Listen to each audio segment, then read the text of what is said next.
Lord? Yes. I don't mean to pry, but the last I heard from you was that Dr. Brew was going to Mexico to get a divorce there. You wouldn't need my services. I lost track of you. What happened? Would you tell me? Well, my husband canceled the divorce, and he's never reopened the case. Oh, that's wonderful, isn't it? Oh, excuse me. I'll take it, Kate. Thank you.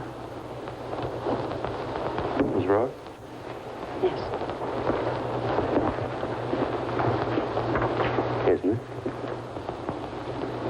Well, you see, I discovered I was going to have a baby, so my husband came back to me, which was very kind of him, because it meant he had to break up with the girl with whom he was in love.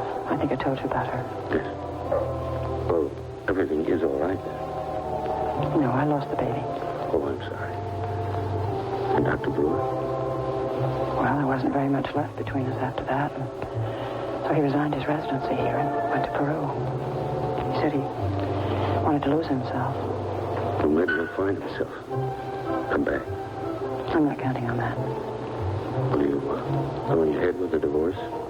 No, really, we've just let things ride. I see. I hope everything works out just the way you want them to. Thank you. What a trip these old clips are. And I am here today with Mary Ann Anderson, who is Emily McLaughlin's daughter and written a book about her, and Dr. Steve Hardy, John Beradino. Wow. Yes. Glad to be here. We were just listening, the other clip that when you were first on. The music is bizarre, and then that one had, like, My Buddy, which is like organ music from silent films. They weren't meant to get together. That's what it meant.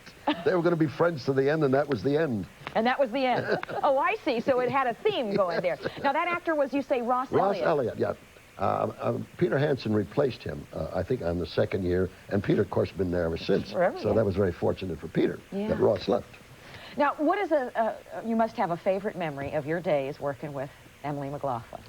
Well, strangely enough, my favorite memory is, I've been through several operations. I mean, my hips, my knees, my heart, my Are you back, talking about you or tunnel. Steve No, Hardy? this is actually you. me physically. Okay. And I keep saying to myself, I wish the heck, when I'm in the hospital, I had a nurse like Emily, Jessie Brewer, taking care of me, because I always thought of her. She was the epitome of what a wonderful, lovely nurse should be like. Yes. And that's always struck me that way. Every time I do a scene with her, I say, God, she's a lovely lady. She's beautiful. She's a nurse. She's quiet. She has sympathy for you. And everybody just loved her. And America loved her, too. Oh, yeah. Yeah. Now, you worked on this book for 3.5 years, right? A labor of love. Mm-hmm.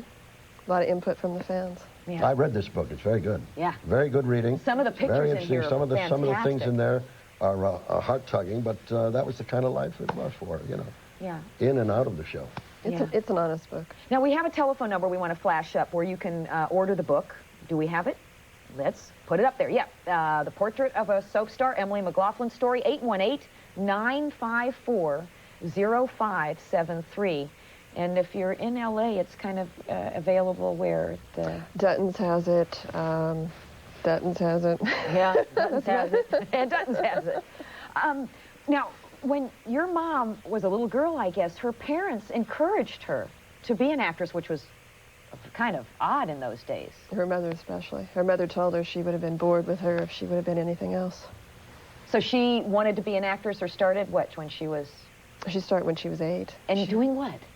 Well, she was going to plays and reading a lot. And then she was doing, I guess, some little modeling things is what I was able to find out. And all of your years together on the show, you were just platonic friends.